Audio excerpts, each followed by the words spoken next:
Hey, what's up, guys? Ken Reels here, just to do a quick little intro to this episode because, for all intents and purposes, this recording was an unmitigated disaster. My internet decided to crap the bed. There were multiple instances where not only was the Discord call screwing up, but the actual live stream was screwing up. A lot of drop frames. It was not a great situation. So there are segments of this where I started to just ramble. I did keep most of the rambling in because, well, that's just how everything worked. And yeah, so this episode was not good. We also had to end the episode a little quicker than expected, and that will result in our spoiler discussion being kind of cut short. I apologize.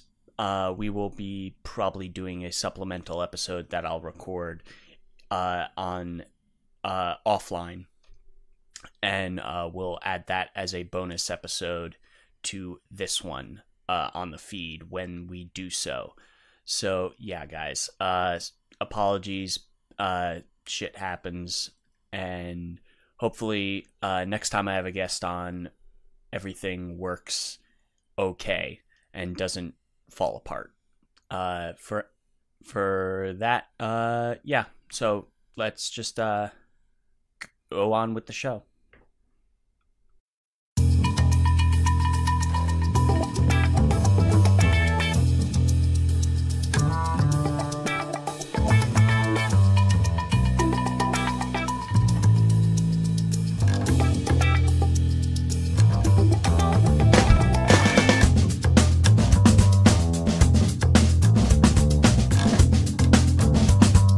Hello everyone, I'm Ken Reels, and welcome to Movie Nation, where we talk about the movies like it's a national pastime. And welcome to the show, a friend of mine from middle school, yes, which is crazy. My buddy Raul, welcome to the show. Hey Ken, thanks for having me here, and welcome to all of you guys who are just joining us in for the show today. It is the 28th of April. We are officially 3 days into life after Endgame. Yes, the end of all things, and officially $1.2 billion globally. Okay, officially. So that beat both Captain Marvel and Black Panther, right? For opening weekend. No, just opening weekend. That blew everything away. Like, not the closest. The closest one to it is episode 7, which was just under $1 billion. Just under $1 billion. Oh man. So yeah. There is life before Endgame, and then there is life after Endgame. Yes, there is. And I will preface this by saying the jackass that shouted a spoiler at the beginning of my second viewing is a jackass. And I think the best response was after the credits started rolling, someone shouted, "Whoever said that is still a jackass." That was brilliant. Thank you, sir, for saying that. Oh no. So we might as well jump right into our non-spoiler talk on Avengers Endgame. So this is the same thing that we did with Captain Marvel. We do our non-spoilers, go into our news, our trailer of the week, and then we go right into our massive spoilers. Now, I will preface this by saying this non-spoiler review is going to be super friggin' short because there's really hardly anything to talk about when it comes to non-spoilers. Yeah, other than the fact this movie was good. I think ranking them might be like a good way to approach this. Like your top. This 10 is my number one. Yeah, this is my number one, bar none. So So I have like a weird thing about this movie. It would definitely be my number one, but I also like add rewatchability as a factor, right? And so far, for whatever reason, right? Like from a really like empirical like spiritual sense, I don't feel the urge to rewatch this movie. There's just something about this film that I just want like to crystallize that first initial viewing, and I feel like it's almost like a disservice to like the impact of the film to watch it twice. So that being said, it's actually number 2 in my top 10, with the original Avengers movie still occupying the number 1 slot. So Again, like I think with subsequent viewings, the original Avengers kind of dips. As I said in last week's episode, it just kind of dips down a little bit. sure. As I view it more and more. I agree. From like a cinematic standpoint, from a sheer movie making standpoint, looking at it from like that sort of analytical angle, I would agree with you that the first Avengers movie isn't the creme de la creme. However, as a general audience viewer, it is still the one that I can like watch on like FX or HBO or whatever streaming service just happens to have it on that day, right? And you can like strap me down in a chair and be like, okay, here's how this torture is going to go. We're going to just watch the Avengers movie, the original, for like until you cough up the information. I'll be like, all right, how much time you got? Because I can do this all day. So it's amazing, and even I think the second viewing, the same thing that happened with Infinity War when I saw it the second time, literally right after seeing the first time. The second viewing, I started to pick up a lot of the nuances and the motifs that were layered into this film, and it just there's so much to talk about in the spoiler review of it, but it's my number 1 Marvel film. Right, it beat Infinity War for some particular reason, which Infinity War was my number 1, and it's just phenomenal. I think I'm going to piss you off with my revised list, but I'm going to do it anyway for the general audience listening to us right now. So my top 10 MCU updated as of watching Endgame. Number 1, the original Avengers movie, as I just mentioned. Number 2, definitely Endgame. Number 3 is a bit of an odd duck for most people out there, but I would say Spider-Man: Homecoming still like has like a higher spot for me. I've seen that in the upper echelons of a lot of people's lists, so that's not surprising. Number 4 is Black Panther. Number 5 is Infinity War. And yes, I do. So again, rewatchability is such a high factor for me that like the thing about Infinity War, especially now that I've seen Endgame, is I can't watch Infinity War by itself. Yeah, this you can't like the fact that so I watched Infinity War literally within the 2 hours before I went to go see Endgame on Netflix. Like I rewatched it just to have that like clarity of mind going into Endgame. And you at this point like it's just like the Lord of the Rings trilogy. You really can't watch any one movie on its own by itself, especially like for example like not the Two Towers, because it's that middle instance.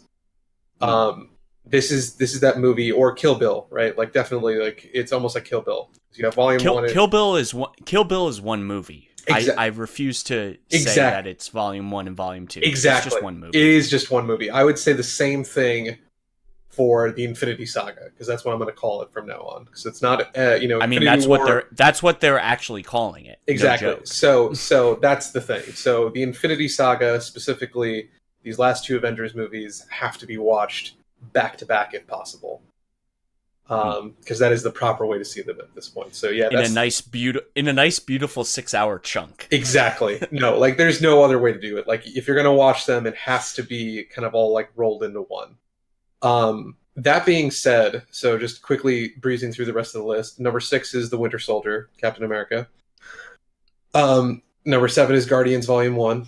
Number 8 is Civil War, Captain America. Number 9 is Thor Ragnarok. And number 10, again, a bit of an odd choice compared to other people's top 10 lists, but I actually really enjoyed Ant-Man and the Wasp. I will 100% say Ant-Man and the Wasp has the best car chase in a movie ever. Definitely, definitely. I would actually put Ant-Man and the Wasp up there. Paul Rudd he's so charismatic and like just so like he obviously, so not a spoiler, but he's in Endgame, and like his moments of levity bring a lot to the screen. And I'm really glad like his casting was done the way it was for him to be Scott Lang. There was a video I watched before seeing Endgame that was basically that started his video, and he was basically saying mad props to the head of the casting.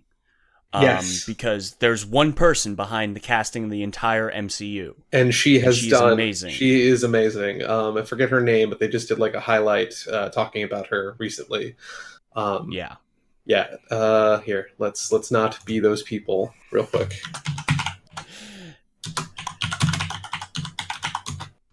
It's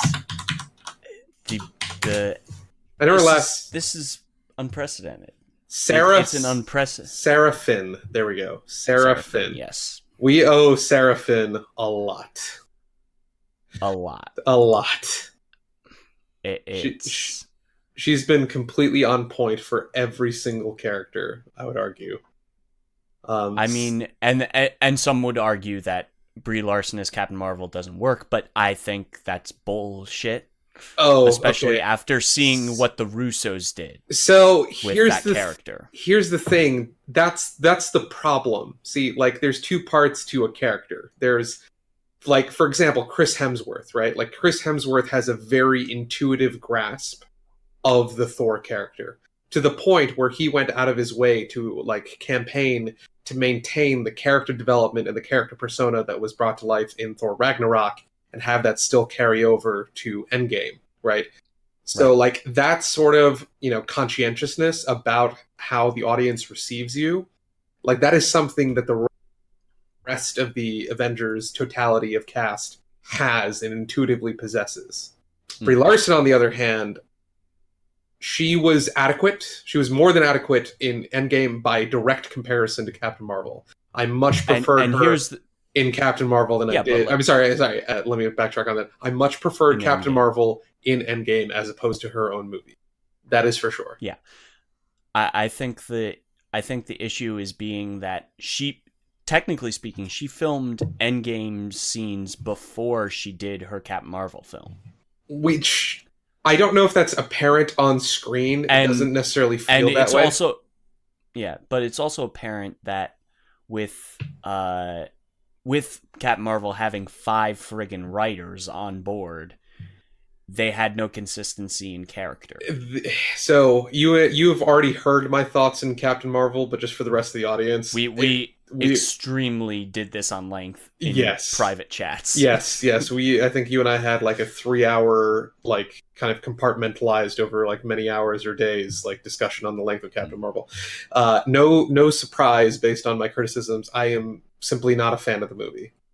And I tried to be. I tried really hard to be a fan of the movie because I wanted to like her. There's like very few instances in the MCU where I've ever like downright hated the film. I still feel like Iron Man 3 is like a huge like middle finger to everyone, who adores Tony Stark. It's just so bad in comparison to everything else. Like I to this day I cannot rewatch Iron Man 3. It's near the bottom of my list. I mean, I'll catch it when it's on TV, but that's mostly I'm there for Tony as like a concept, as a character. I'm there for Robert Downey Jr. I care very little for the movie overall. Like there are some like tolerable sequences, but that's about it. And to the same extent, I feel the same about Captain Marvel. There's some like extremely like tolerable sequences, but the movie overall as a whole left a bad taste in my mouth. And I feel like a lot of that does have to do with Brie Larson herself, like as a human being, and how she tries to put herself into the shoes of Captain Marvel as opposed to where everyone else, again, like the actors and their characters, especially now that we're at the end of the 10-year, lifespan of the MCU, right? Like the actors and the characters are like inseparable, right? Like every single actor, save for maybe like Don Cheadle IRL. Actually, no, he's pretty cool too. I don't know. There's like one or two people that I can't really like name off the top of my head as far as what I've seen of them in interviews and like in situations where they're not necessarily representing their character, but like, I mean, for the big three, I suppose, that being Chris Hemsworth, Evans, and Robert Downey Jr. Like they really like the line is so blurred that to this point, like I don't think it exists anymore, right? Um, between themselves and the characters that they represent. So like I think that's fantastic. And then the rest of the characters in the MCU for the most part have the exact same relationship. And then there's Brie Larson where like her version of Captain Marvel, it's not too far off the comic books in certain circumstances, but I think that's a problem just because Captain Marvel in the comic books always takes up. She's not like an anti-hero. She's not like a like bad person outright. She's just really hard-assed about everything. Yeah, yeah. She's just unlikable. Like I don't like her in the comics. And I think I was hoping that the MCU would like make me like her. You know? Nope. That's exactly who she is. And that's exactly what we get in Endgame. Because Tony, on the other hand, like Iron Man in the MCU as opposed to Iron Man in the comics, like there's a lot of superficial similarities, but like, Tony has a much, much larger, more prominent redemptive arc and streak, and his character actually changes as opposed to like having long, brief periods of understanding and then another writer picks him up and then he's back to square one again, right? Like, that doesn't happen in the MCU, thankfully. But, like, that's the miracle of being in film, is you have those character arcs, unlike the comics. Exactly. There was a spoiler review I was watching last night after seeing the movie, and they were talking about how that the miracle of the MCU is they have the arcs of the comics without the flaws of the comics. They do. They really do. Thankfully. So in that regard, I think ultimately the comics will be the most pure representation of Marvel as a whole, like ideations of all the characters as far as what we understand them to be in the cultural zeitgeist, right? Like the stamp of history in the book of history, right? Or the stamp in the pages of the book of history. Like that's what that will be, but as far as like short-term pop culture and the memory that pop culture like imparts on us as both like individuals in this generation, like future generations to come, like I'm glad that the MCU exists the way it does to add that like proper stamp to things. It's a level of this is on the level of what Star Wars was for our parents. Yes, I would say that and then some. I would say that and then some for sure, obviously. Because this was handled a lot better than Star Wars. Well, we can argue about what happened after the Disney buyout for centuries, and even the prequels, but that's a story for another day. I'm just glad this was done as carefully and methodically and with as much care and love and attention as it was. Like I came out, there's this fantastic meme that I saw on Facebook, like I think that the day after the premiere, where it's like a screen cap where it's like two couples at two separate tables. I can share with you in a second, but just for the audience, it's two couples at two separate tables at a restaurant, like a nice classy restaurant, and the couple in front, the girl has a caption on her that says Marvel fans, and her soon-to-be fiance is proposing to her on the ground, and it's the fiance's head is Marvel Studios, and then the ring box is Endgame, and then the couple behind her, the girl that's like gasping at this couple, having the proposal happen in front of them, that girl is DC fans, and then the boyfriend that looks slightly like appalled for that girl that's gasping is the DC is Warner Brothers, right? So that's just beautiful because that's honestly what it felt like. I felt like as a fan, this was the greatest gift I've ever been given as a fan of anything, really. Like, not once in my entire history of liking something have I felt this personally catered to as a fan. Yeah, and we've been fans of a lot of things Yeah. that have tried to do the same thing and Yeah. failed Yeah. miserably. There's this, like, I came in with pretty decent expectations, and every single one of those expectations was exceeded.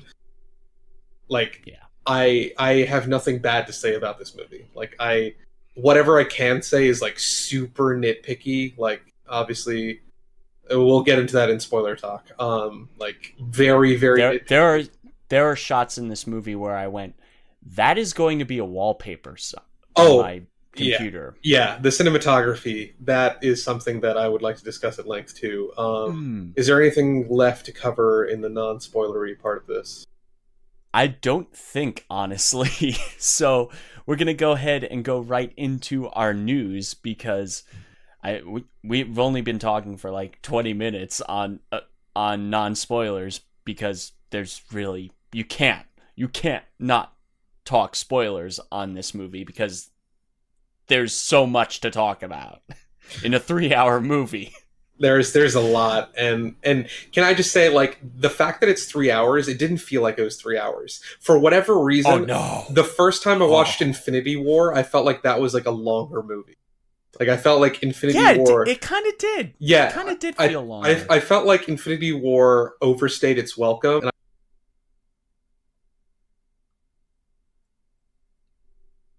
Yep, and that was weird.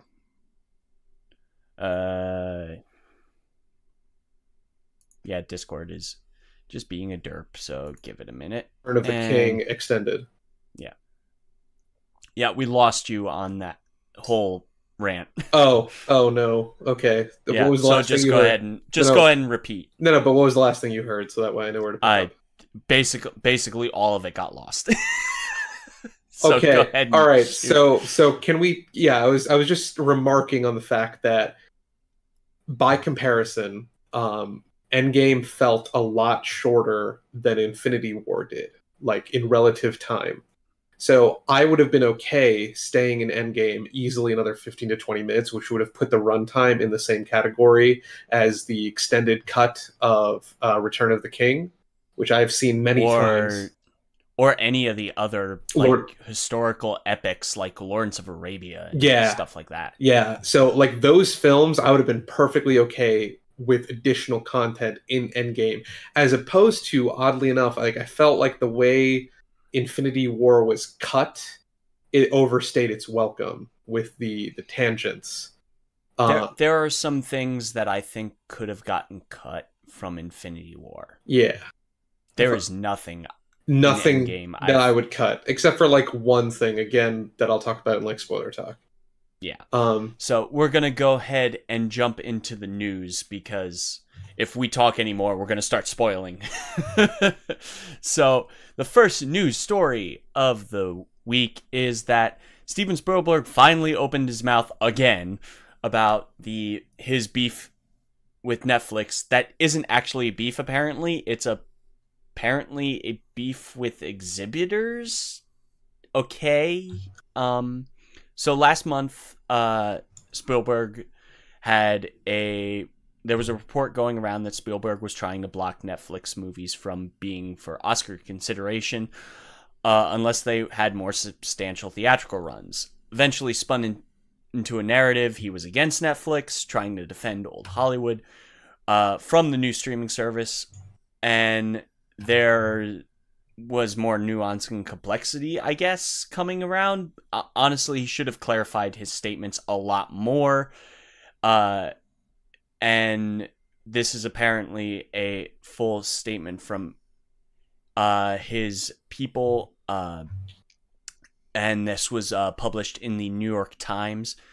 His primary beef is not with Netflix, according to the people close to him. Rather, he is frustrated with exhibitors that have been unwilling to compromise. The multiplex chains have fought off any effort to shorten the exclusive period they get to play films of any genre, which is currently about 90 days. In January, after Roma was nominated for Best Picture Oscars, Mr. Spielberg even called AMC and Regal, the largest theater companies, to implore them to play the Netflix film even though it was already available online.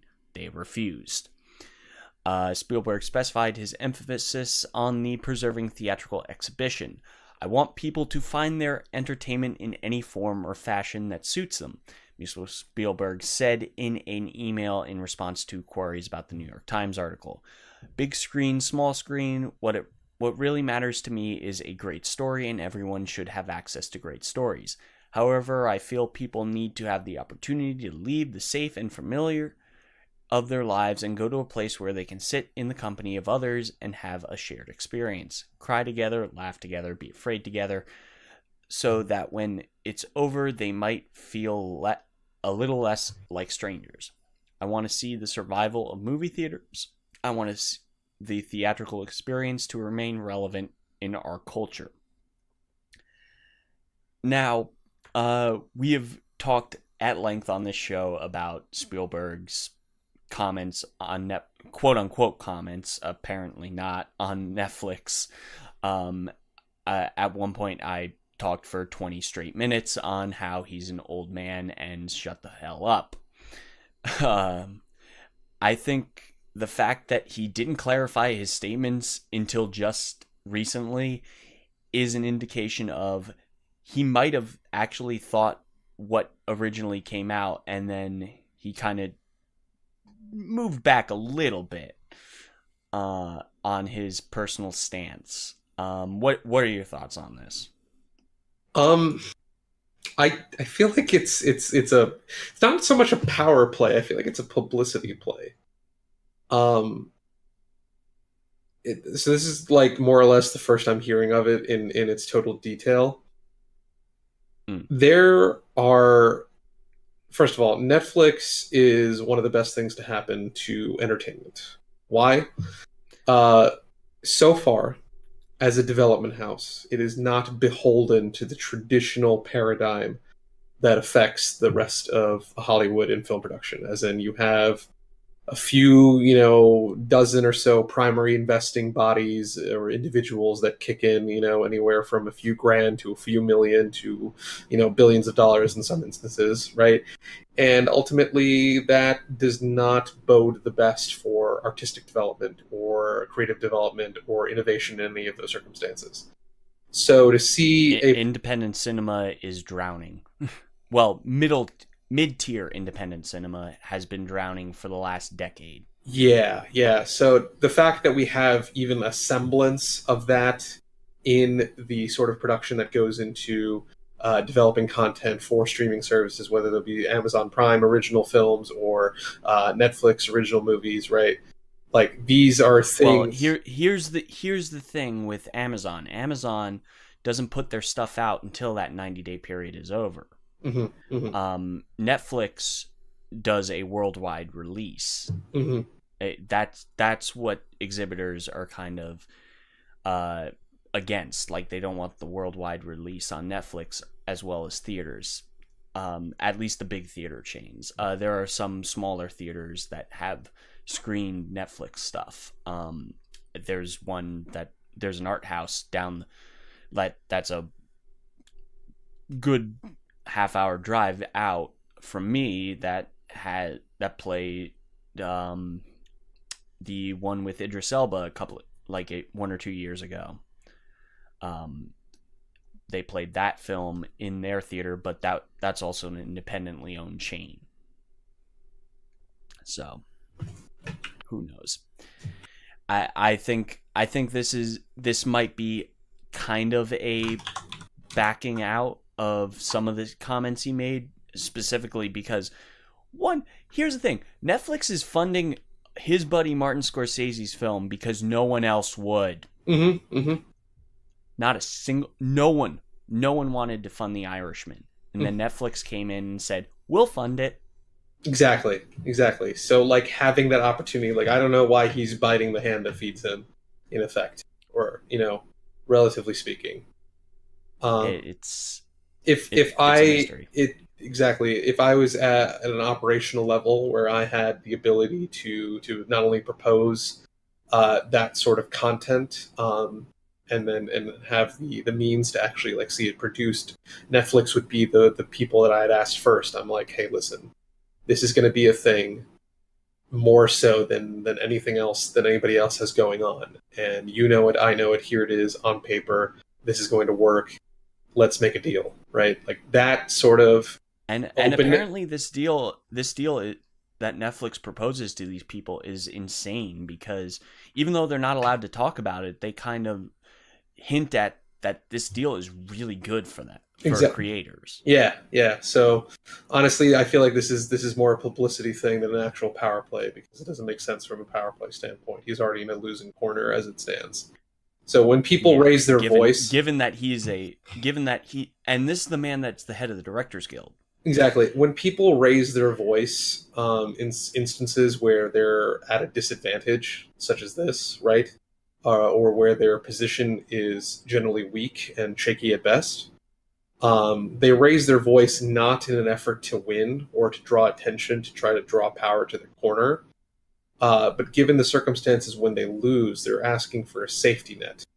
So he's trying to drum up attention, if anything, to either catch him in terms of whatever he wants to invest his time and money in currently, or he wants to draw attention to something else. That's why this I mean, discussion is happening. he's doing production for Apple for their service. Well, there you go. So I Um, think that's it. I think it's they say no publicity is bad publicity, so to speak, or no press is bad press. Um, and in this instance, I feel like strategically that's what his intention is. If his allegiances lie elsewhere, as they clearly do, or if he has more writing on a similar project that is coming into conflict with Netflix, then the best thing that he can do is call out Netflix for whatever he can call them out on and start to draw that attention over to him and say, here's and where, I yeah. Yeah, and Netflix is even going out and being and proposing to actually buy the Egyptian theater, and that was like 2 weeks ago. Hmm. Hmm. They're a potential buyer for the Egyptian, which, hey, that would be amazing if that deal ever went through. And that would be good for both theater goers and the Egyptian theater in general. Um, but yeah, it's a mystery at these statements, and I think this is a good cap to stop talking about Spielberg being an old fart. I agree. I agree. Is he, So yeah, go ahead. yeah.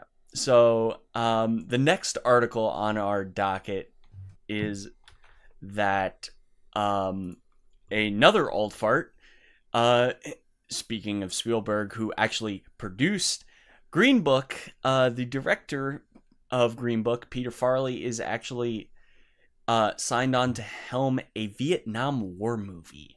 Interesting. So, fresh off the winning Oscars for Best Original Screenplay and Best Picture for the race relations drama Green Book, filmmaker Peter Farrelly has settled on his next project. According to Variety, Farrelly is next to direct an adaptation of Joanna Morley and John Donahue's book, The Greatest Beer Run Ever, The True Story of Friendship Stronger Than War, which chronicles how Donahue left New York in '67 to head over to Vietnam and bring his friends messages of support and beer in the face of anti-war protesters and low morale. I mean, this sounds something along the lines of what Peter Farrelly would be up for. And as someone who, and while I didn't hate Green Book, I didn't love Green Book. Hmm. And I think this is fine. This is an interesting project and kind of mixes Farley's past with his now present. And hey, we'll see it when we see a trailer after it's done in production and out there. Like, this could be interesting. Hmm. Hmm. And honestly, who the heck knows? There's not much to really say other than that. So what are your thoughts on this little idea?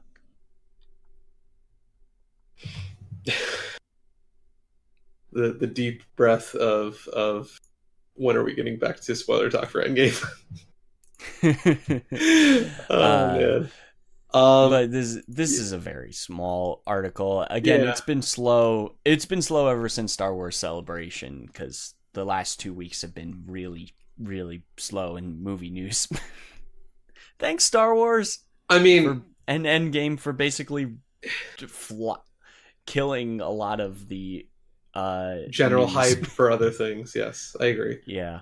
I think we can talk about news. Yeah, but this is interesting. But I will say, but hey, who the heck knows? God, I feel like there's like a black hole right now between Endgame and like Far From Home, and I don't know what I'm gonna like do in that black hole time. Right, like the next 3 months are like what is going on even? Yeah. But another random news story that's basically going to be fodder right now. This is from our from a fan investigative journalist that we have on the show, Jeff Snyder, that Chloe Grace Moretz is signed on to star in Warner Brothers live action Tom and Jerry film. Oh no. Yeah. I mean that's certainly like a better topic to make a movie out of than the Dora the Explorer movie, which turned out to be leagues worse than the college humor skit that was infinitely better, that I would actually pay money to watch, as opposed to the thing that we actually got that was, like supposedly professionally made. Yeah, that movie's gonna be weird.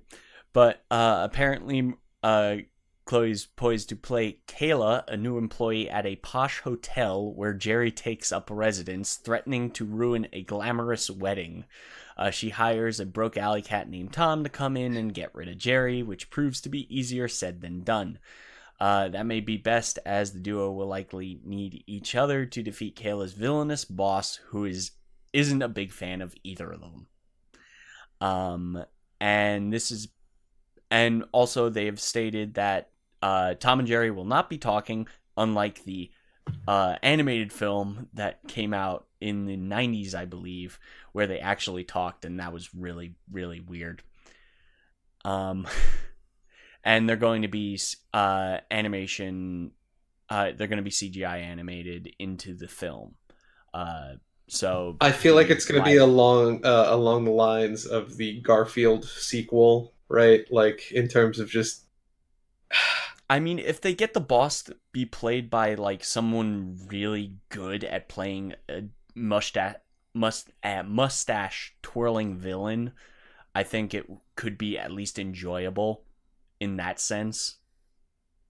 The thing about the cartoon adaptation movies is that they always lean on cartoon logic more so than like trying to present things in like a cinematic way, right? Like Looney Tunes Strikes Back, right? Like the problem with all the cartoon films that you juxtapose realism with like the sensibility or the logic behind a cartoon, and they just don't mix, because what ends up happening is all the actors who are live action, they take like a cut when it comes to their characters' dialogue, motivations, how they react to things. It always feels like it's being phoned in, and then you overemphasize the comic, what's the word? The comedic style, the slapstick. Yeah, you oversize like the slapstick humor, and at this day and age, for like where we are in life, like old-fashioned slapstick humor only works in a cartoon. The second you like try to juxtapose it, like unless it's done really well, you like turn into an Adam Sandler movie. Yeah, slapstick. Like Who Framed Roger Rabbit works. I don't know why it works, but it works. There's something about that movie that I can like enjoy watching despite it feeling like campy as hell, but that's because they intended for it to be campy as hell. and they wanted it to feel that way, and it's like self-addressed in the movie, right? And you have who's the main detective character played by again? Uh, Bob Hoskins. Bob Hoskins. There you go. You have Bob Hoskins playing like the straight man, right? And you need that character be juxtaposed to like the cartoon shenanigans.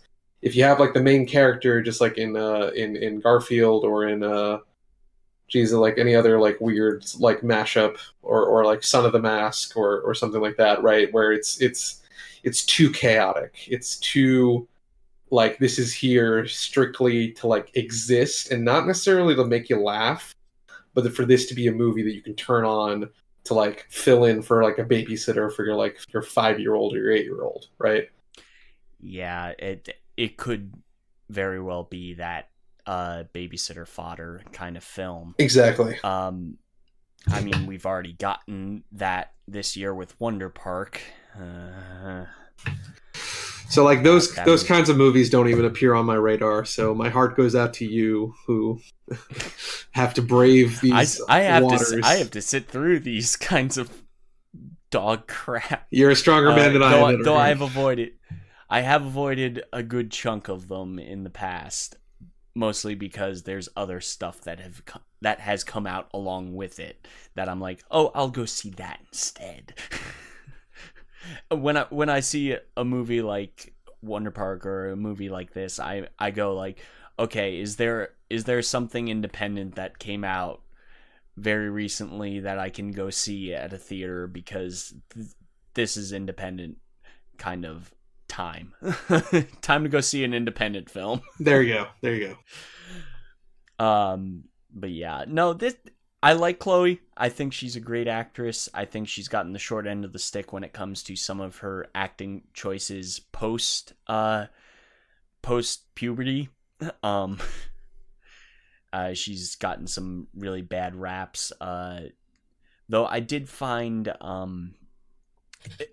I will say, despite the fact that If I Stay was a pretty poor movie overall, it had its moments, and I think If I Stay is kind of an example of kind of the poor choices that she made in the past. And hey, I'd like to see what the heck this comes out when we get to see a trailer in like a year or two. But it's not looking bright, if anything. And that leads us into our trailer of the week. And our trailer of the week is actually Ang Lee and Will Smith. Well, Ang Lee is basically making Replicant with Will Smith, and that is Gemini Man. And this trailer legitimately piqued my interest from the get-go, because it's like, all right, you got Will Smith battling Will Smith. All right, go ahead. Like, this is a great idea. It is really, really interesting. I'm super excited to see Will Smith battle Will Smith. And the big thing with this trailer was that you have young Will Smith, and like the effects work is really, really good. De-aging tech has like expanded so much in the past. Thank you, Marvel. And it is really, really, really good. Like I love Ang Lee.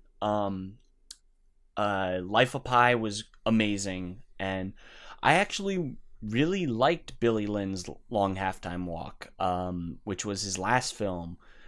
And Ang Lee very much likes to do inventive ways to tell common stories. And with him doing a movie like this, a very sci-fi, action-oriented movie, I think he's going to play into some more obscure kind of ideas, and it's going to be very telling when this movie does come out that it's an odd choice. It's an odd choice for him. It's not something I would expect from a director like Ang Lee, but I think it's a really, really interesting take on a sci-fi, and he is going to 100% hit it out of the park, in my opinion. He's going to be absolutely just amazing in what he will bring to the table, because everything, no matter what you do say about Ang Lee, is he is a very interesting director because he visually takes stories and brings them into a new kind of ideal. Even in some of his like Life Up High is a simple survival story, but it's done in a visually breathtaking way. And the same goes for Billy Lynn, where he does this interesting take on a PTSD story, because Billy Lynn is about this interesting PTSD story, and you and like the cast of this movie is amazing. You got Clive Owen, you've got Benedict Wong shows up from the production side. You got Jerry Bruckheimer producing, so you've got a producer that's very hands-on and knows how to produce an action film like this. And I'm also flabbergasted at how Will is doing in this performance, because he's doing the, I don't know whether we're gonna, I guess we're gonna see the idea that Will Smith for most of this movie is gonna be playing the younger version of himself. At least the way this trailer is set up is that he is the younger version and not the older version. And it's just interesting. It's really, really interesting to see what could come of that. What could come of the idea that this movie is going to be really... This movie is going to be awesome. I cannot 100% say that it's not going to be awesome.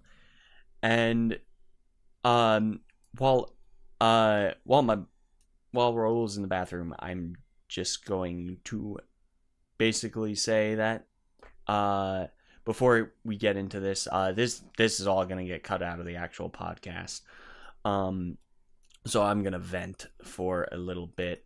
And also because the entirety of this chat is, so Discord is freaking out again. My internet's freaking out again. I don't know why. It's being a dip, and I apologize for all the ridiculous losses in the stream, because the stream keeps going down like a dipshit.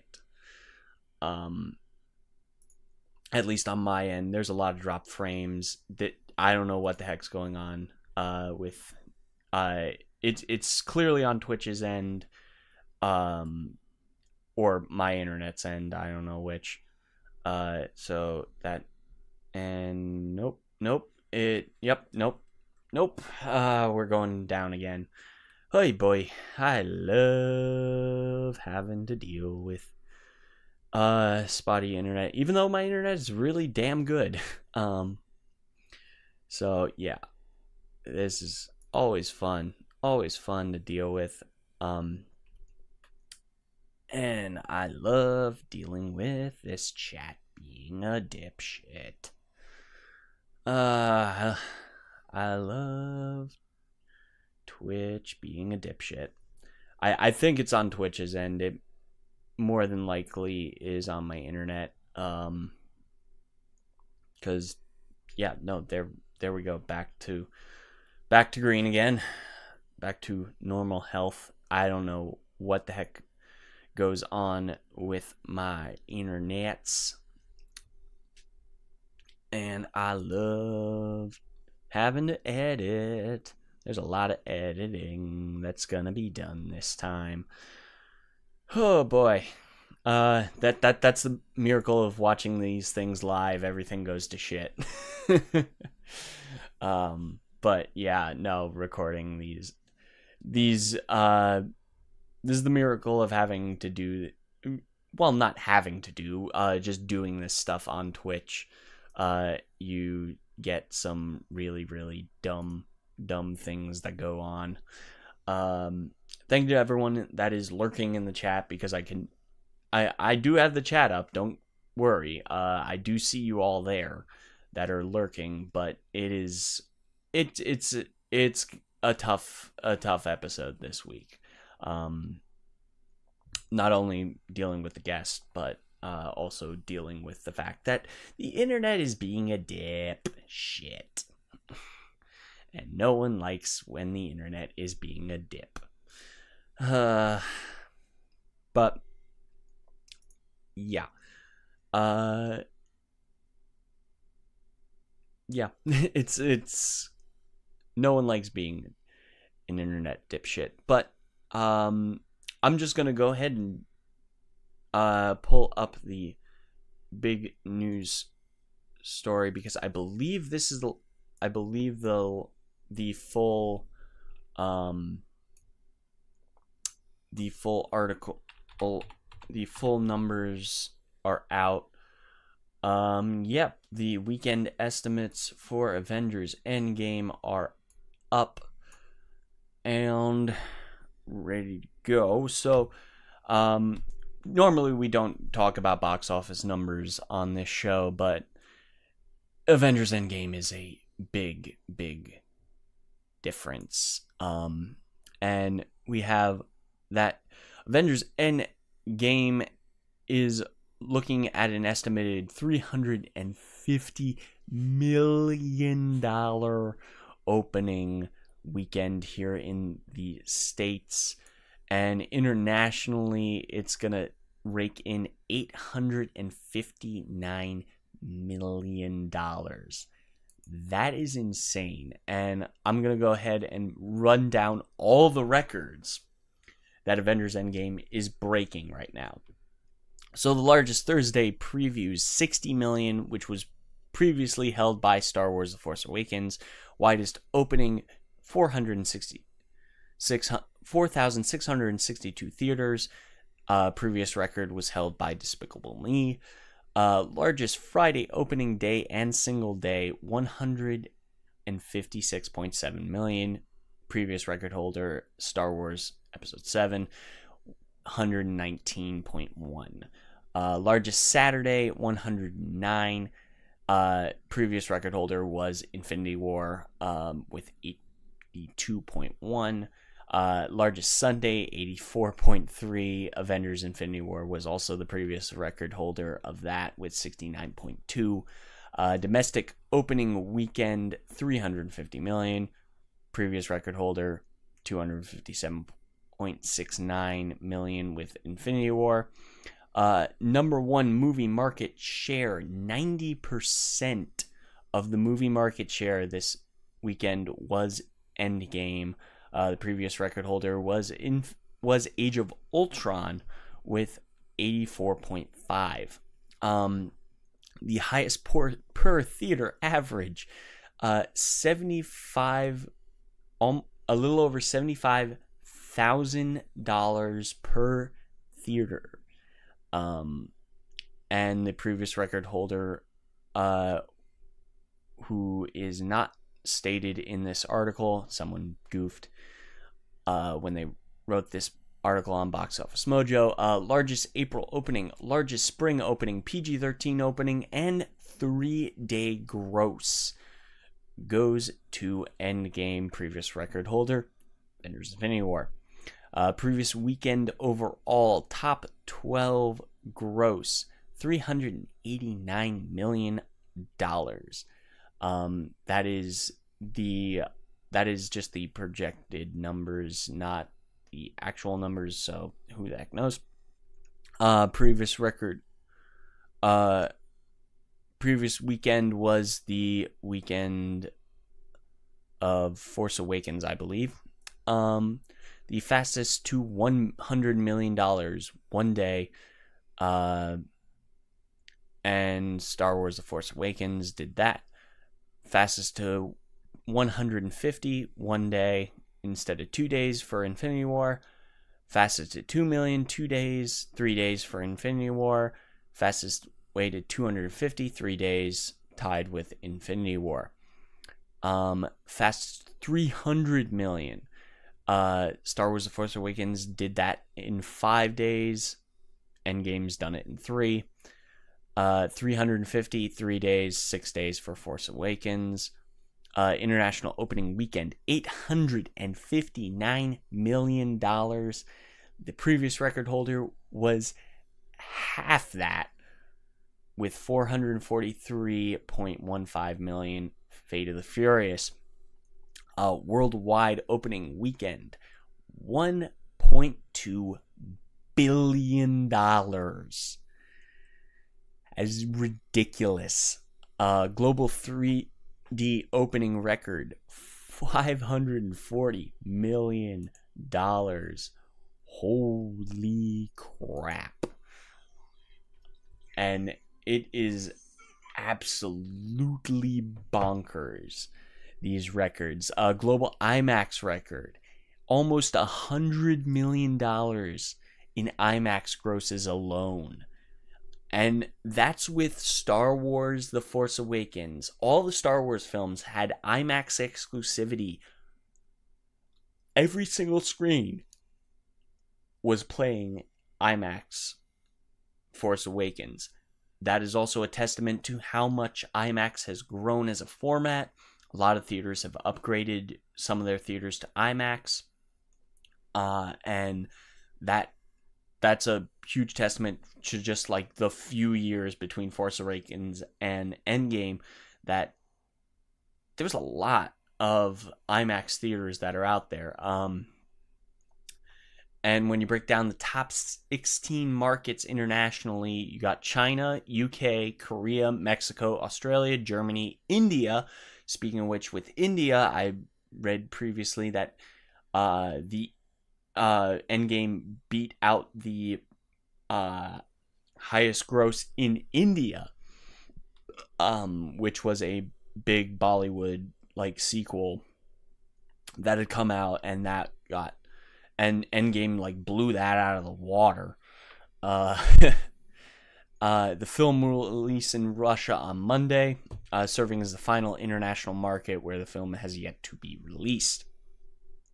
Amazingly enough, Disney and Marvel didn't stop with Endgame this weekend, as Captain Marvel entered its 8th week in release and dipped just 10% and for an estimated 8 million take. Wow.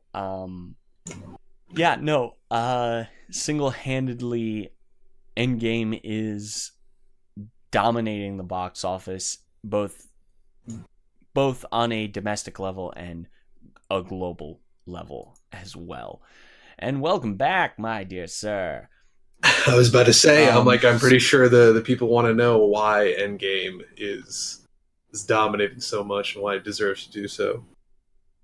Yeah, it is absolutely bonkers. So, now I actually do want to get your thoughts on Gemini Man.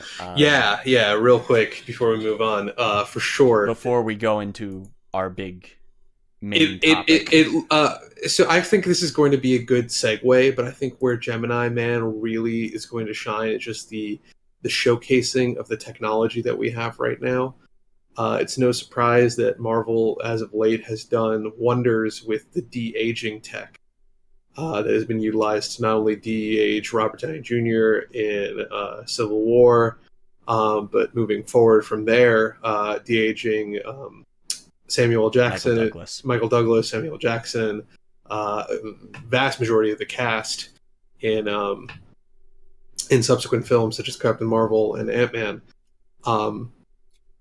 It's being widely employed, and it's such an interesting time that we live in, that we can have what I would classify as, like, veteran actors, actors that are still in their, not in their prime in terms of, like, necessarily, like, physical or otherwise circumstances. However, they just haven't lost their edge when it comes to acting, but you want to preserve them, or especially in some instances where you need them to be juxtaposed against, like, an earlier time, right, for plot purposes. The fact that we have the technology to make that happen, right, it's phenomenal, and it's being utilized in Gemini Man. Obviously, it's Will Smith as an older Will Smith versus himself as a younger clone, if that's not really a spoiler because it's mentioned in the movie.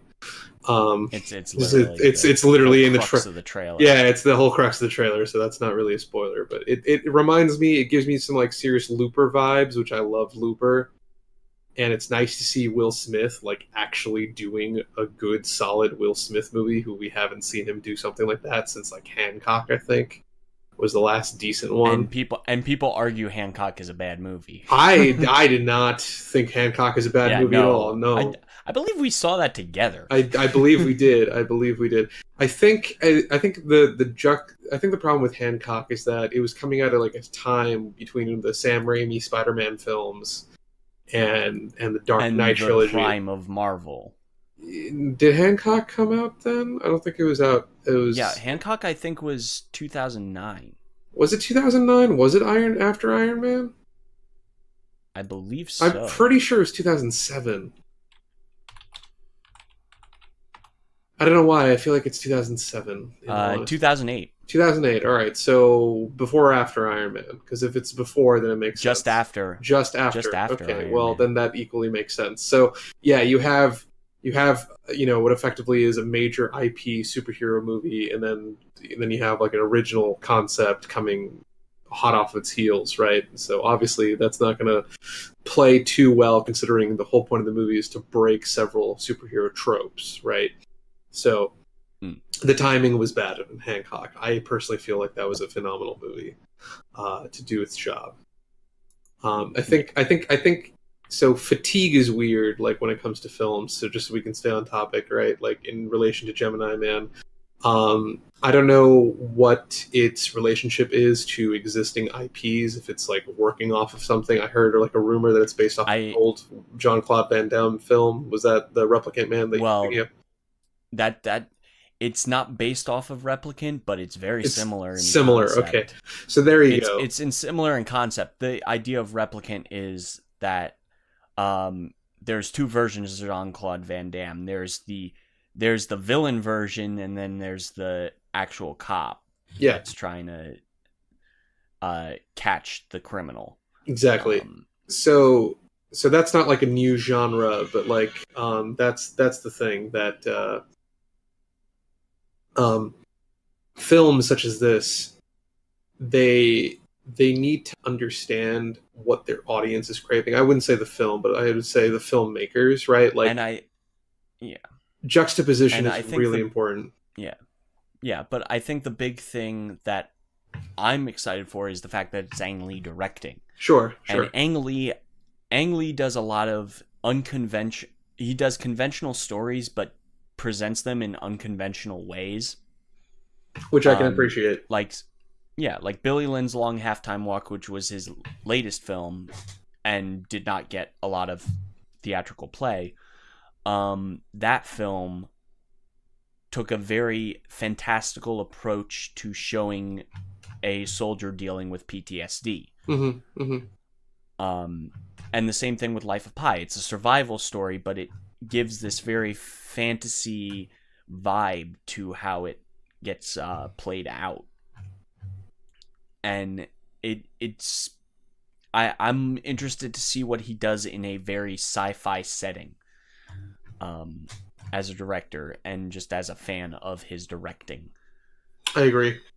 I think that's definitely an aspect of this movie to look forward to. Yeah. So we're going to go ahead and open the floodgates, because as soon as I switch over to the next poster, we are full Avengers spoilers. So in 3, 2, 1, I am Iron Man. Spoiler time. Iron Man is the best friggin' moment of this movie. I like 100%. How you 100%. went straight there. You're just like, I can't talk about anything else. We got to talk about that first. Fuck the rest of the movie. I had to friggin' put it. You're giving me PTSD. I'm still not over it. I don't think I'm still not over. I don't think I'm going to be over it. Right? Like, I feel like I lost a close family member. Like, I feel like. Mm-hmm. I mean, I'm getting those feelings again. Yeah, seeing Tony bite it was something, especially because you're a big Iron Man. He is my favorite. He is my character. He and Spider-Man, and that's also why Spider-Man has such a high spot on my list. Is just they are the two characters out of the entire ensemble. I like Cap. Cap is up there, so I'd actually put him in my top 3. So Cap is great. And I think as a send off to both characters, because we already knew that their contracts were RDJ and Chris were leaving. Chris especially, because he was very public about it. Very public about him leaving. Yeah. So, everyone was expecting Cap to bite it, which would have made sense. Nobody was really expecting Tony. Which would have been fine. Yeah, which would have made sense. It made sense for both of them. It's not unexpected. It's not unexpected. It's how they did it. Well, it's not even in a way. In a way, it's how, because we were all expecting Cap to bite it. Yeah. Tony being out of commission, or Tony having to do something. I felt like everything. Tony, yeah. I felt like everyone wanted to. Yeah, everyone wanted to see Tony have the happy ending over Cap. Yeah. I felt like, and yeah, they both deserve a happy ending, but I felt like, in a way, Tony got his happy ending. He did. This movie already. He did in a way when because after the way the movie opens up, and you have, of course, the Hawkeye bit that we were all expecting to happen. It still didn't make that moment any less hard hitting, because it's like he doesn't even know what the heck happened. He doesn't see them disappear in front of his eyes. That's the worst part. He turns around and boom, they're gone, and the entire audience is just in a sheer state of not panic, I would say, but just dread. I think just the dread is overwhelming and palpable at that point. Yeah, because it was happening. And then we immediately get the Marvel logo, and then we cut to what we see in the first trailer with Tony talking. However, they did hide this. They made him emaciated as fuck. Yeah, they didn't show that up in the trailer. They did an amazing job with either CGI or body work. It's CGI. It's CGI. Yeah, so they did an amazing job, giving him that intense, famished, I have been starved on a spaceship for weeks on end kind of look. Yeah, right? He looks sickly. And I said he's about to collapse, which he does. I said this right after when we talked, that it must have been hard for RDJ to just watch that, because it was looking in a mirror of his former self, pre-rehab, pre-Iron Man. Yeah. that must have been hard for him to sit through, just as a person. I wouldn't. I would like to hear his thoughts on that, but I wouldn't be the person to like ask that question. I wouldn't be in that position. I think to say, like, I think as far as people who do ask him about his life pre Iron Man, I feel like he's gone on record multiple times in interviews that that's just not only a sore subject, it's kind of moot. Like it's a moot question to even ask, right? Because the answer that you're going to get is, of course, I'm thankful to be here, right? And if anything, it's just it's bringing up, you know, memories that don't really need to be brought up. So if anything, like I think of Robert Downey Jr. as Tony Stark, and that being said, like I don't think I can like watch him in anything else anymore, save for like Sherlock Holmes, right? Like every time I'm going to see him elsewhere, I'm just going to be like, damn it, Tony, you know, like it's just, we were talking about this earlier in this whole discussion, but like the actors and their characters are just so inseparable from each other at this point. And that's not from like a typecasting kind of way, but they are like the avatars for these characters, and they embody them in more ways than one. It's not just simply, you know, we get off screen and that's where it ends, but like every single one of the main 6 Avengers, like they take their characters with them. Like I was just rewatching because a friend suggested it, and he's just like, how have you not seen this movie? I watched Tag like 2 weeks ago. Tag is a phenomenal movie. Yeah, I'm so surprised that like went under my radar for this long. Yeah, and Jeremy Renner just channels Hawkeye so much in that movie, and it's again, Jeremy Renner is a phenomenal actor, and Endgame is a perfect example of him showing some range to him, because before he's been just kind of like, in the Joss Whedon era of Hawkeye, he's been kind of just simple, quippy. And yeah, I love Hawkeye. Yeah, no, I'm well aware that Discord is freaking out again. So why don't you go ahead and put some thoughts on Hawkeye while I... Yeah.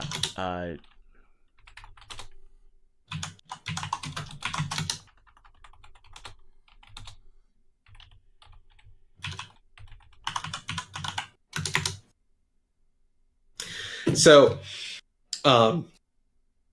that being said, like you just mentioned, Jeremy Renner, his acting range is phenomenal. Like what he brought to the character, Hawkeye transitioning into Ronin in the film, I would say that he was like one of the kind of dark horse cornerstones of the film that I really wasn't like expecting, and I'm glad he got as much screen time as he did, just because we were missing him in Infinity War, and I feel like his character is a good. I wouldn't call him like the linchpin or some sort of kind of like nexus that binds the Avengers together, but he's definitely like part of it that way. Like his speech in Age of Ultron, right?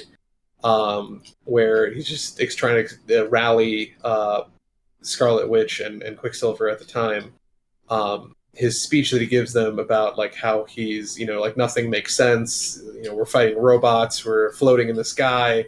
I'm shooting them with a bow and arrow. Like you just gotta like get out there, and like he feels like the team dad in a lot of circumstances, which makes sense considering he has a family that he's raised, right?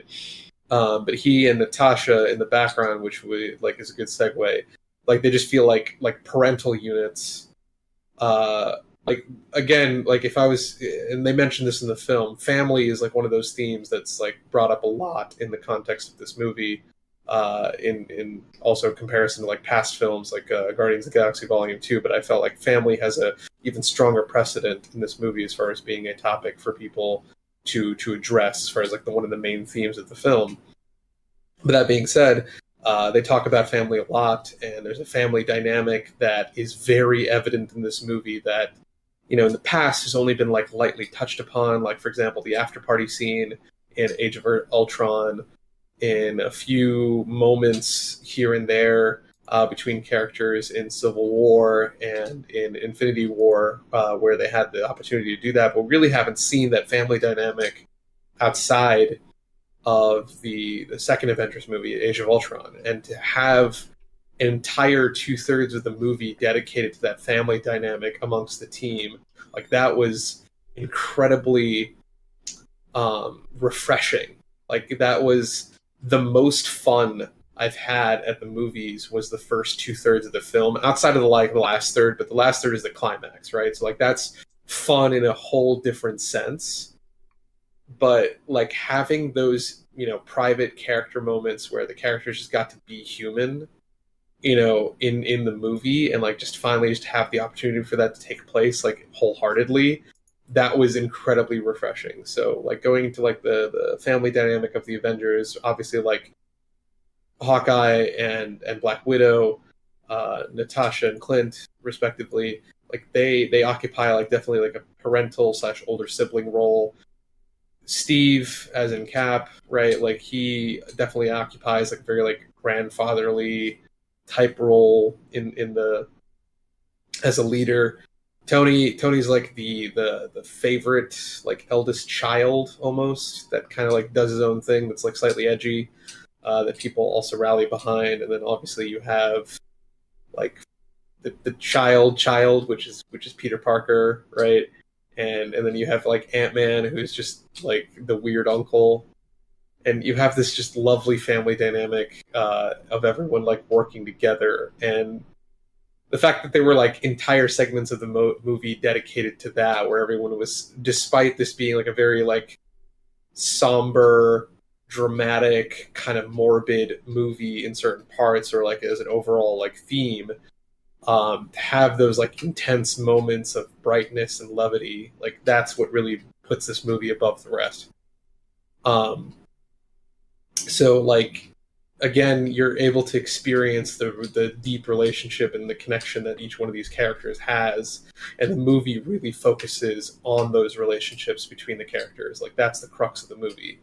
So this is an Avengers movie, as opposed to the last one where Thanos was the main focus of the film, was Thanos' journey. This is definitely not a Thanos' journey movie. Thanos is there simply to cap off and to act and serve his true purpose, which is to be a villain. Yeah. To the rest of the Avengers. Yeah, 100%. And it's I love Jeremy Renner. I've seen him in a couple of other things, and especially some of his passion project stuff has been really, really cool. And it like the entire cast is just phenomenal. I think ScarJo, this is the best film performance of any of the MCU stuff she's done. Yeah, yeah. I actually can't think of anything else that she's been in that she's done like a better job of just being there. I think it's like definitely based on the material, but I think all of the main actors who are there to embody their characters that we have gotten to know for many years delivered the best performance they have for any of their characters, bar none. Like just the best performance throughout, delivering everything they could for every single aspect. Like not a moment was wasted. Especially with Bruce. Oh my god, Mark Ruffalo just like, fucking killed it. We got Professor Hulk. We got Professor Hulk on screen. It was great. Like it was 100%. Actually great. Yeah. And I like the benefit of saying like Hulk is the goofball of this movie. Mm-hmm. Like him and Scott just killed it with the comedy. I like that approach that they gave. The only thing I'm sad about is that we didn't get to see like a proper like Hulk fight in the finale, which was a bit of a letdown considering that he had no action whatsoever in Infinity War and he barely does anything at all in this one. So like the last time we ever saw like Hulk properly throw down on the side of the heroes was in the original Avengers movie, which is a bit of a shame, really. The fact that he got like kind of sidelined. Like it was nice to see him there, but he didn't really do anything. Like there's no rematch between him and Thanos at all. We did get to see good chunk of him fighting in Thor Ragnarok, but Yeah, it what I don't know what it is about that in terms of like like proper fan service for the Hulk, but like the Hulk is that character that I think in certain circumstances he would probably like break the movie. I guess that's why they've always yeah, sidelined him. he's the big red button. Because the fact that he got I, trounced by Thanos the first time in Infinity War, like I was hoping they were going to do something with that in going into Endgame, but I think he just got sidelined because, honest to God, if you were going to try to like do everyone proper justice in this movie, it would be like an easily like 4 or 5 hour movie by itself. yeah, If you're going to like yeah. properly do every single character like a decent amount of justice as far as wrapping up And the character I arcs. think I said in the non-spoiler about the wallpaper moments, like the splash screen, the splash pages of this film. It really, the big one that immediately came to mind was the fact that you have Steve and Thanos, and then his entire armada behind him. And that shot is just one of the most beautiful shots in the entire film. Agreed. Man, I the one there's so many there. So I went opening night, which unfortunately you did not get the full experience of. I don't know how it was I in think your. my second viewing was actually better than my first viewing in terms of audience reactions. I I think also the jackass spoiling it at the beginning kind of put people on a point of just like, you know what, screw it, let's do it. Let's actually have a full reaction kind of audience. I'm glad you got like a semblance of that experience. I will speak to try to like relate for the audience that did not see it opening night, but I went for the 10 p.m., which is the last free showing of the evening, through my local theater, which is not AMC, because they're playing it 24/7 for the whole weekend, which is insane. But that being said, Yeah, 72 hours of so, film. I mean, my heart goes out to the employees, especially like the active managers or the people who have to like stay there for like multiple shifts, all through Yeah. through the weekend. But anyway.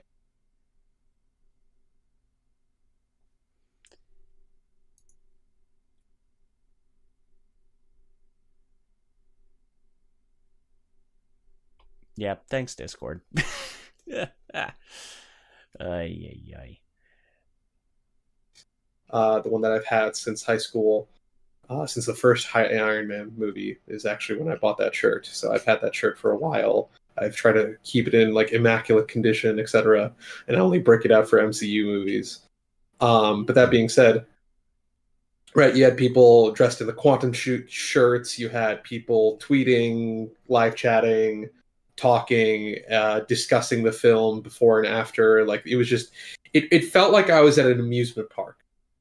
It felt like I had gone to like an exclusive event, where you're there with everyone. It felt like I was at a convention. I felt like you have this immediate connection to everybody else in the room, and it was a completely sold out show.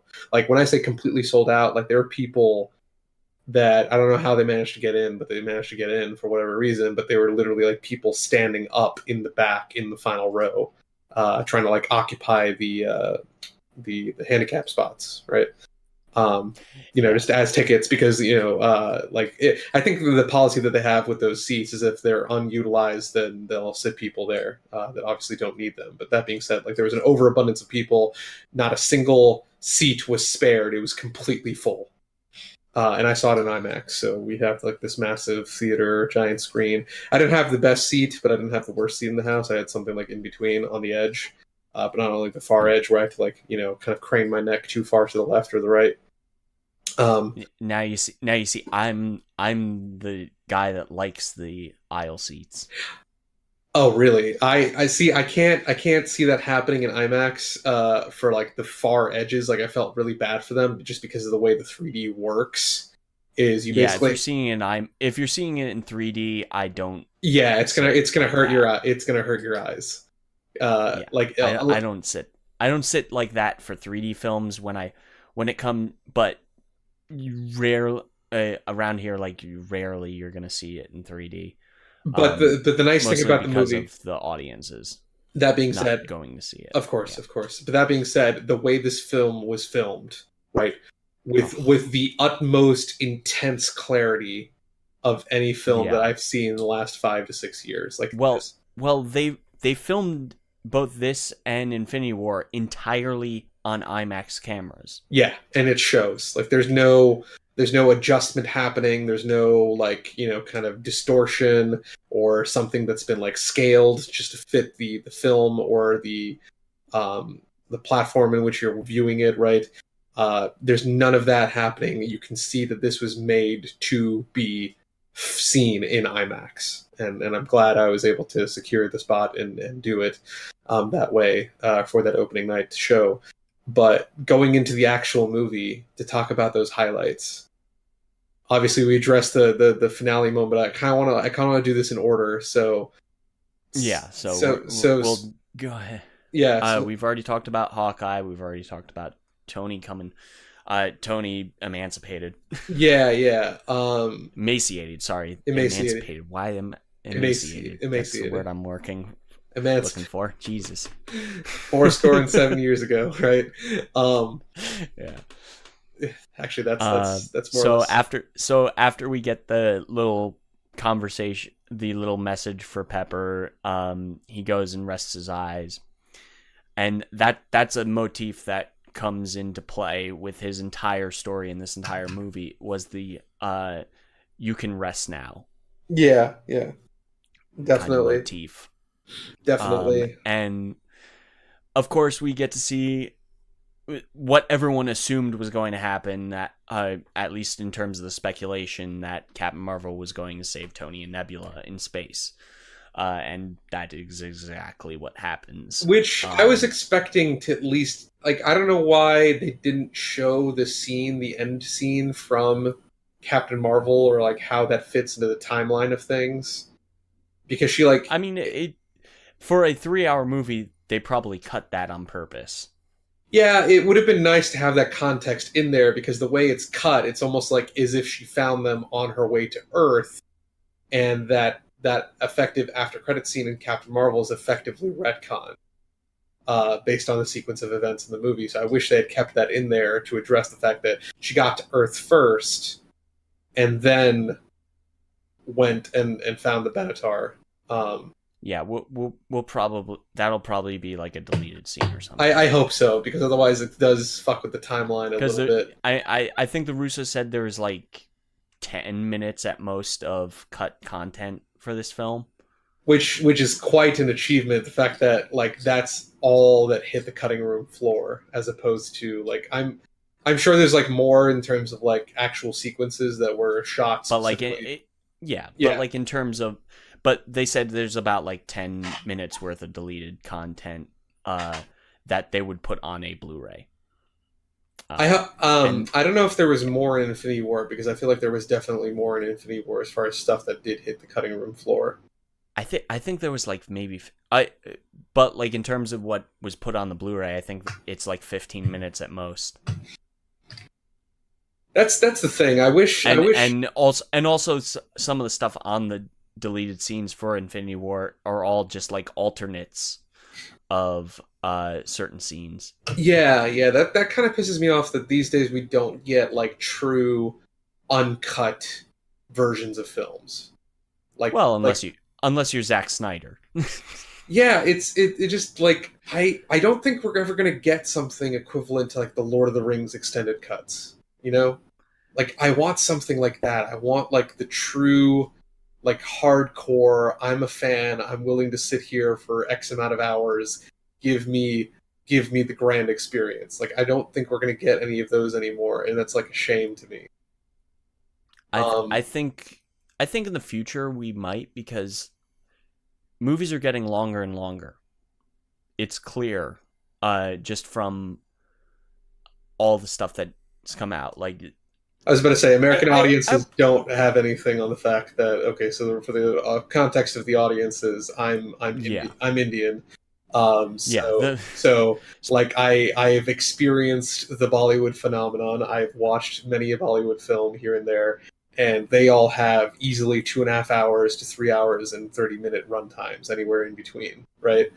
So like Right. that sort of like long, and the problem with these movies that you can feel the time pass, as opposed to Endgame, where it was over before I knew what was going on, and I was just like, no, no, please, I need more. I had the best Tiny Tim impression, but I was like, could I have some more, please? Right? Because I That's not don't, Tiny Tim. That's Oliver. Oliver, whatever. Sorry, freaking James Dickens. Either way. Uh, but anyway, yeah, Oliver Twist. There we go. But is this is it, and then also so now that Captain Marvel rescued him, rescued Tony and Nebula, we get a nice little scene with Tony and Cap kind of embracing, and he says, "I lost the kid," and yeah, that line is the point in which Tony's like, that's what broke him. It wasn't everything else. It wasn't the fact that he lost to Thanos. It's that he lost Peter. yeah, specifically, which explains his whole like remaining character arc going towards the middle act of the film, where, so again, spoiler, but not really spoiler if you'd been paying attention to the previous movies. Yeah. When I say that, I mean like the fact that, so this movie is a time heist, as Scott Lang so eloquently puts it. So Scott Lang gets, it's a time heist. He escapes the quantum realm. Scott Lang comes back. We get a surprising cameo from Ken Jeong as the security guy. Yep. At the storage place, and it's not the only weird cameo that comes up in this movie, where I was just like, oh hey, it's Ken Jeong. That's weird. But yeah, it's really interesting. And also the rat is the savior of this entire movie. Without that rat pressing the button to activate the portal, none of this would happen. Yep, just Deus Ex Ratus. Yeah. Yep, the rat from the machine, or sorry, Ratus Ex Machina, the rat from. And the so Scott, and then so we cut to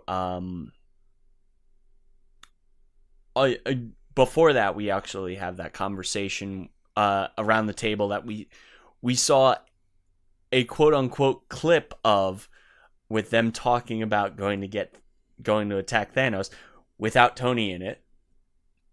Like, we didn't see Tony's whole part of that entire scene. Him in a chair with a UV. Ivy, sorry. Yeah. With the IV, inserted with the IV there. Yeah. That was intense. That's even more. That was intense. And then he's just like going, and he just like goes out. He just lashes out at Steve, where it's just like, I saw all of this, and you guys thought I was crazy to say I wanted to suit around the world. Yep. There's a lot of I told you so's in Tony's corner this entire film, and I'm glad that was all like addressed. Which then brings us to the fact that he passes out. Obviously, like Captain Marvel's there. Everyone's just like, "All right, are we gonna do this?" Captain Marvel's just like, "Yeah, no, I'm just gonna go and kill Thanos." I'm gonna go do all this. Which that entire sequence was so like that. Like my entire audience was just on the edge of their seat, and it's over in an instant. And the entire, you can feel the audience that I had like take a collective gasp when his head rolls, right? So again, spoilers. Thor finally goes for the head. Spoilers. We're already in spoilers.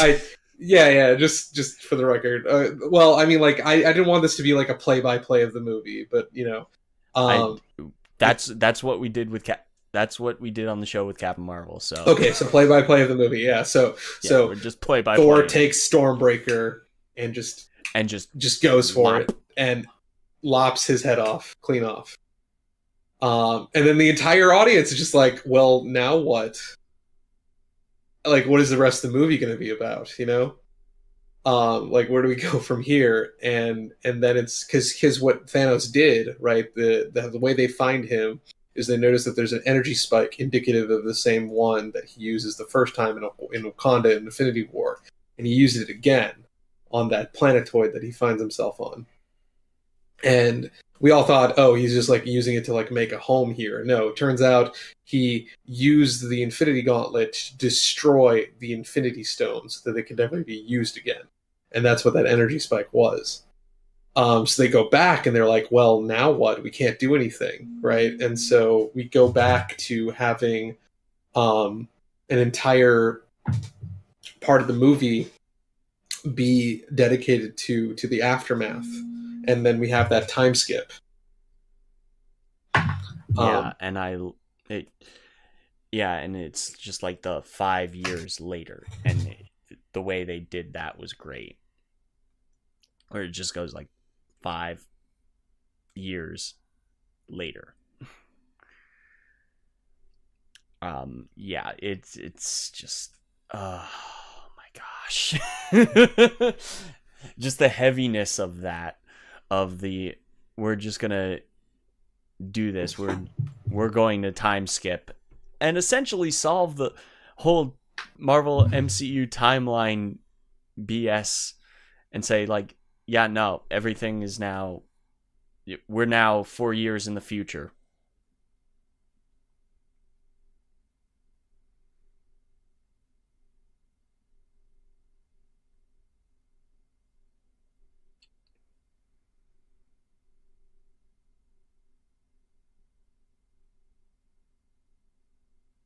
And Discord being a dumb butt.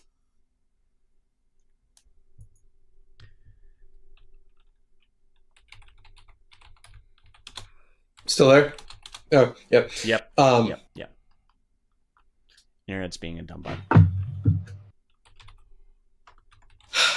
There's so much to unpack with this movie, like doing like a play-by-play. But we get to that part of the movie where the question on everyone's mind is what are we going to do now? And then Scott shows up and he's like, listen, I've been trapped in the quantum realm, and the idea behind it is that they can do something about it. And so you have this air of hope because, you know, the time skip happened and the Avengers were still being the Avengers for like 5 years. And that was the most shocking thing, because we see the title card appear and we're like, oh, it's 5 months, you know, makes perfect sense. And then it switches and it's 5 years. And I'm like, holy shit, now what? Like, how are they going to play this off? How does the timeline work now? So you have all these questions. And then you have like the next hour of the movie dedicated to solving the ultimate quandary: is can we go back in time? So you have the whole gang, bar Tony, go to visit Tony to try to get him to help design the technology needed to enter the quantum realm safely and be able to make these time jumps. Because the plan now is to go back in time and access the Infinity Stones and bring them back to the present in order to be used in order to undo the original snap that Thanos had. So you have the next hour of that movie dedicated to that, and this next like hour of the film roughly is by far the best part of the film outside of the climax sequence, because it shows that just the love and the bond and the friendship and all these great character moments that we just didn't have in any previous film, that felt like the most like it's going to be a love letter to us, the fans. So you had like some of the funniest sequences that I remember the clearest are Ant-Man, Scott, is eating a taco, and you have Nebula and War Machine arrive and like startle him so that he drops his taco, and meanwhile you have like full Professor Hulk Bruce walk by, and he's got like some massive tacos, and he just like sits down on the bench next to him and completely like demolishes the bench, but like gives Scott like, you know, his spare tacos, right? So you have these amazing character moments that just connect the characters to each other. Yeah, it's really just phenomenal. Yes, I'm aware. Yeah, it's just, oh man, this movie is crazy. And of course, like, Tony has a kid. that is the big thing with the time skip, is Tony has a kid now. Morgan Stark. And Morgan Stark. And damn, that kid's good. That kid is one of those. That kid worked really well. And it just, there's so much to unpack with that. She's really, really good in this movie. Yes, I'm still here. There we go. Now this is on the internet. Yeah, she's so adorable. Like the line that everyone will quote from here on forward is going to be, "I love you 3000." View 3000. Whew. I want to be just kind of. I would not be. Yeah. That's on Discord, because I'm stopping this. I ended up stopping the.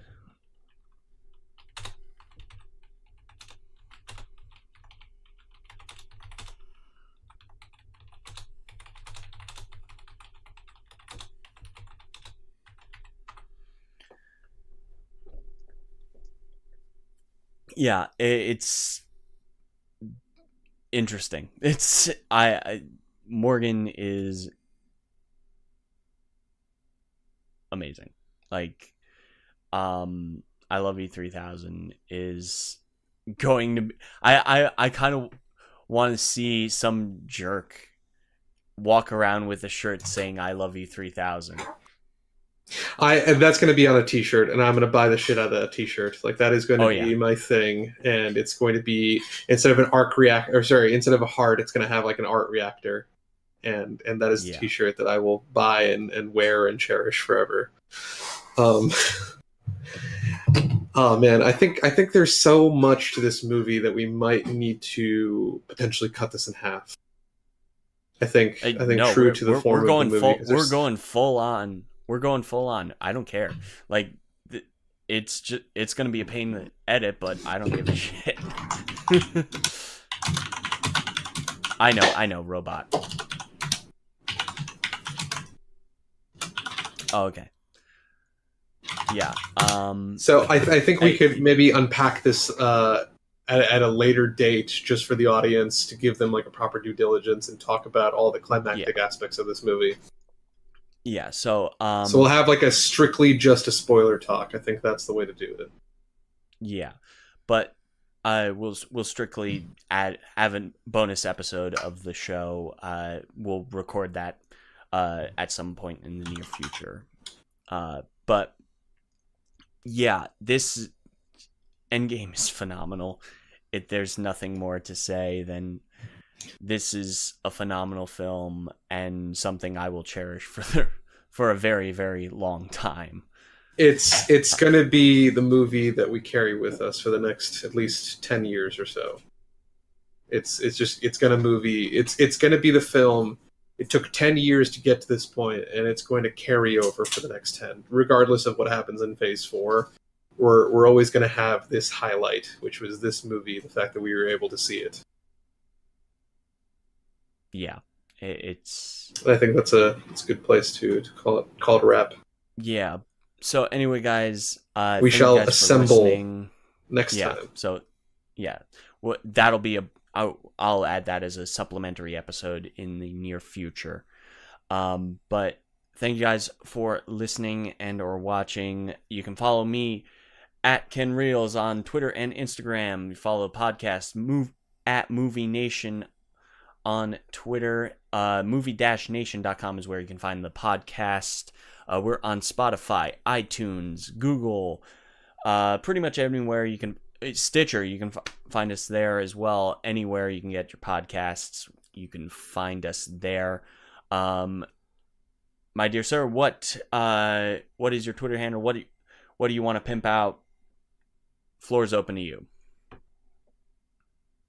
Oh yeah, you can follow me at Platinum Spartan on Twitter, where I talk about video games, esports, general nerd stuff, anime, and then our YouTube channel is at Rogue Robot Games, and then our Twitter for my video game development studio is at Rogue Robot Games as well. So you can find us there. Until the next time, Excelsior, in honor of Stan. Thank you for listening to Movie Nation. Where shall I go? What shall I do? Frankly, my dear, I don't give a damn. You can like us on Facebook. Go to facebook.com/Movie Nation Podcast, or follow us on Twitter at Movie Nation Pod. Nobody likes you. Everybody hates you. If that's so, and you would like to get in contact with us or leave feedback for the show, you can do so at the respective socials or send us an email, movienation@hotmail.com. That's movienation@hotmail.com. Or you can do so on our episode post over at movie-nation.com. That's movie-nation.com. And tell our enemies that they may take our lives, but they'll never take our freedom! And you have the freedom to listen to us next time. Is looking at you, kid.